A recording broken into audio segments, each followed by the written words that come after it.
so far from a 382 of a movie star. Not hit it yet? For real? For real? Damn. How did I not get muted? That's so crazy. See ya.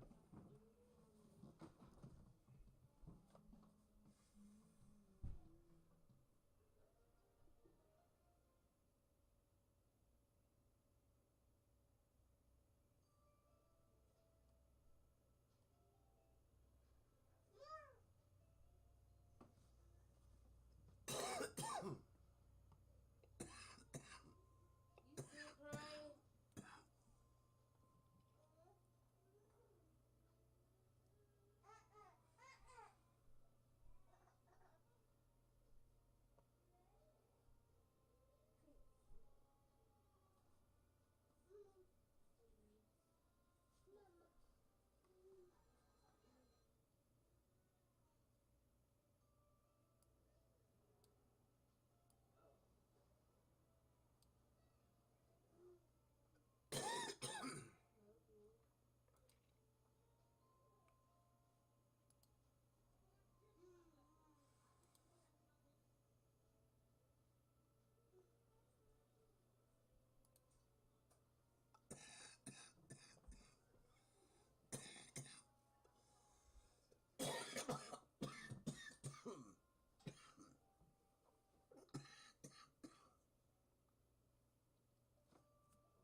Hello, this is Rudy Giuliani, back with you with Rudy's Commentary.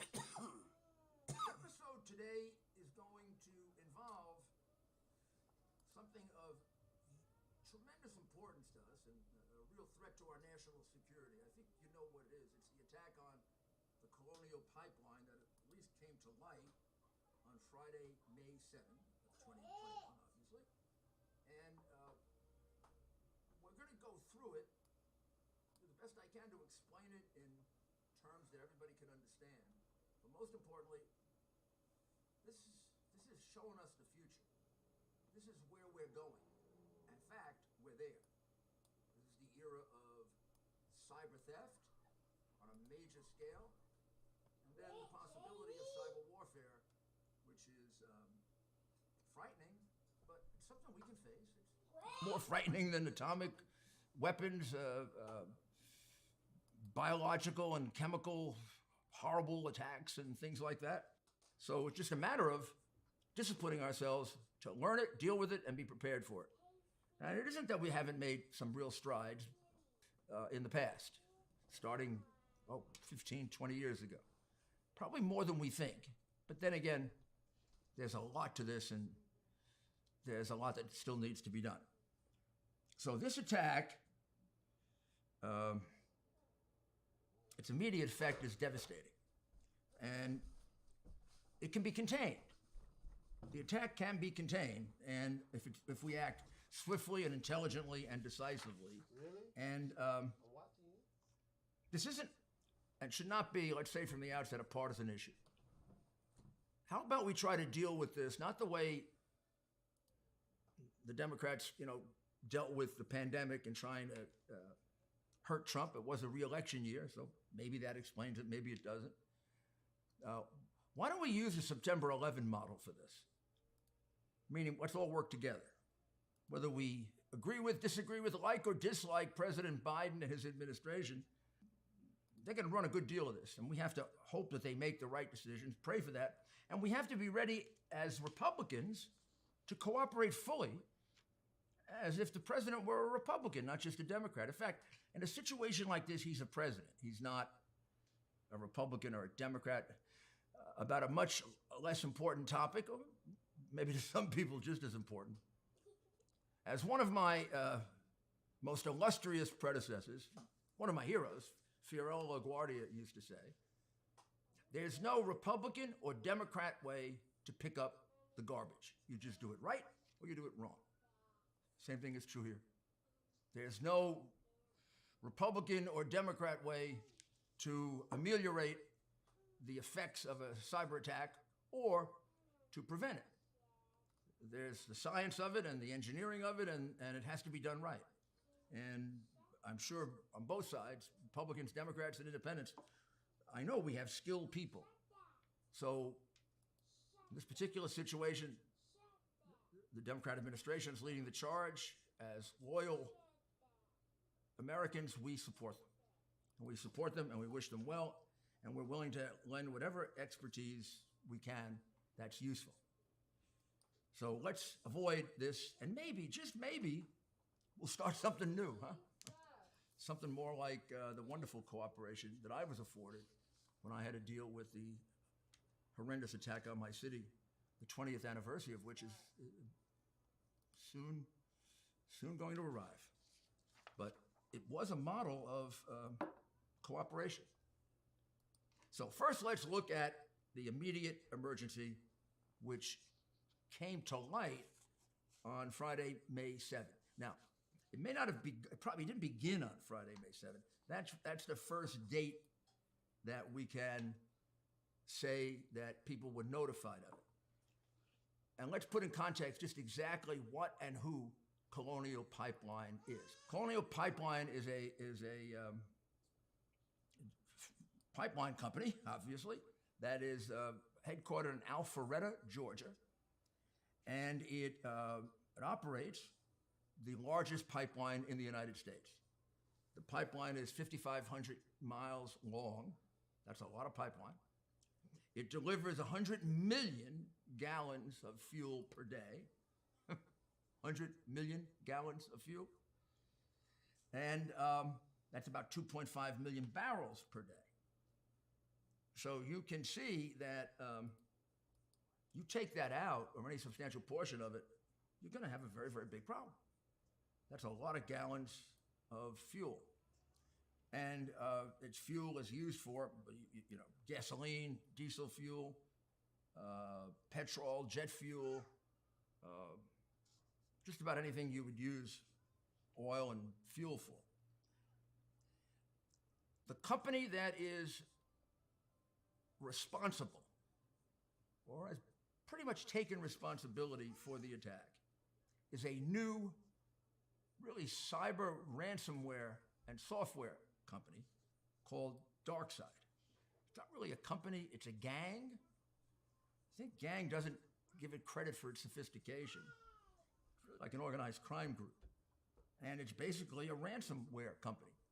They develop very, very sophisticated ransomware that can attack a system. It can encrypt the system, meaning it can gain control of it. Not the whole thing, maybe, or parts of it. And then it also can extract, sensitive information. As I said, Colonial learned of the attack or announced that it learned of the attack on Friday, May 7, 2021. And it closed down all of its operations. All 4 of the main lines remain offline. And the FBI confirmed on Monday, quote, the DarkSide ransomware is responsible for the compromise of the Colonial Pipeline networks.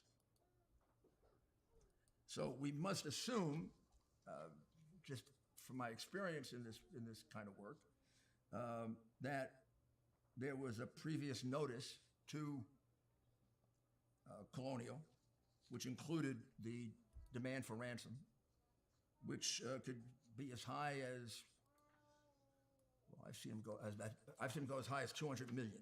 I mean, it could be more, could be less. And before this was announced, in the days leading up to it, it is known that they stole. When I say they, you're going to realize I'm not talking about Colonial in a minute. But the attackers stole 100 gigabytes of data. And well, that's there for a different reason. So by May 7, they had accomplished two major things. They had encrypted a sufficient number of functions so that they felt they could deliver a very crippling blow to the company. And they had extracted sensitive information that I assume Colonial would not like to have published. It could be trade secrets. It could be scandalous material. It could be financial material. It could be personal to the executives, harmful to the company. Whatever would extort them, they'll go for. This attack raises very, very, very big problems. Short term, and maybe even worse, long term. So let's try to go through them in sections so we get to understand it and figure out how we should be handling this. The first and most pressing problem, the most immediate problem is we got to do something about the 100 million gallons of oil, 2.5 million barrels, that is supplied every day. It constitutes 45% of the fuel supplied to the Eastern Seaboard. That's a big percentage. And this is going to have to be substituted for in some way. And the scope of that substitution is going to really depend on how long the pipeline is down. The Colonial says they'll be up by the end of the week. No way to really know that. And even if they're up, it's going to take months before they're fully operational again. So there has to be an effort to immediately find alternatives. Now, this is an industry, I should tell you, that I've worked with on cyber. Not a lot, but enough so that I know that they are, first of all, better organized than most for this kind of thing. It's something they anticipate. They do work very well together, the private groups, and they work well with the federal government. There, I'm not absolutely sure of how those relationships work, but I do know they share information very openly with